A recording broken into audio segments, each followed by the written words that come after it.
Alkisah di sebuah negeri nan jauh di sana. Hiduplah seorang janda tua yang bernama Nyonya Sri. Suaminya telah meninggal dan ia tidak memiliki seorang anak. Karena merasa sangat kesepian, ia mengharapkan keajaiban terjadi padanya. Dengan selalu berdoa siang dan malam kepada Tuhan Yang Maha Kuasa, agar dapat diberikan anak untuk menemaninya. Pada suatu hari saat Nyonya Sri tengah berada di halaman rumahnya, tiba-tiba cuaca menjadi mendung, menandakan jika sebentar lagi hujan akan turun. Tidak berselang lama kemudian, hujan deras pun mulai turun. Saat bersamaan dengan turunnya hujan, terlihat di kejauhan seorang pria bertubuh besar dan berwarna hijau tengah berjalan mendekati rumah Nyonya Sri. Hai, pria yang bertubuh besar dan berwarna hijau, ada apakah gerangan engkau mengunjungi rumahku? Kedatanganku kemari hanya hendak ingin berteduh dari derasnya hujan ini. Apakah Nyonya tidak keberatan?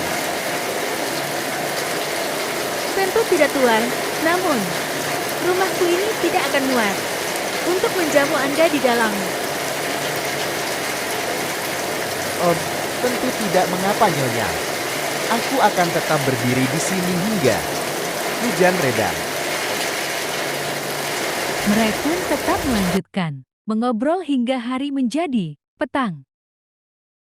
Saat sang raksasa hendak pergi, ia kemudian memberikan sebuah telur berwarna emas sebagai ucapan terima kasih karena telah diizinkan untuk berteduh dari derasnya hujan. Namun, Nyonya Sri menolak menerima telur tersebut. Untuk apa engkau memberiku telur emas yang tidaklah berguna untukku di tengah hutan ini? Mengapa tidak kau beri aku telur yang satunya? Maafkan aku Nyonya. Telurnya berwarna putih ini sangatlah berharga untukku. Bukankah kau hendak mengucapkan terima kasih padaku? Jadi telur putih itulah seharusnya engkau berikan, bukannya telur berwarna emas itu. Dengan penuh keraguan sang raksasa memikirkan apakah ia akan menuruti perkataan sang nyonya yang menginginkan telur yang menjadi harapan satu-satunya untuk dirinya agar bisa kembali ke wujud semula, menjadi manusia seutuhnya. Bagaimana Tuan Raksasa?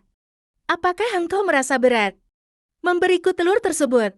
Begini Nyonya, aku akan memberimu kedua telur ini. Namun, dengan satu syarat. Katakanlah apa syarat itu? Aku akan penuhi dengan senang hati. Engkau harus berjanji untuk merawat kedua telur ini hingga malam bulan purnama tiba. Aku akan kembali mengambil telur putihku yang sudah menetas. Dan saat itu tiba, engkau harus rela memberiku telur tersebut. Bagaimana dengan telur emas ini? Baiklah, kalau begitu, aku akan merawat telur ini hingga malam bulan purnama tiba. Dan aku berjanji akan mengembalikan telur putihmu ini. Sang raksasa hijau kemudian pergi meninggalkan rumah Nyonya Sri dan akan kembali saat bulan purnama tiba.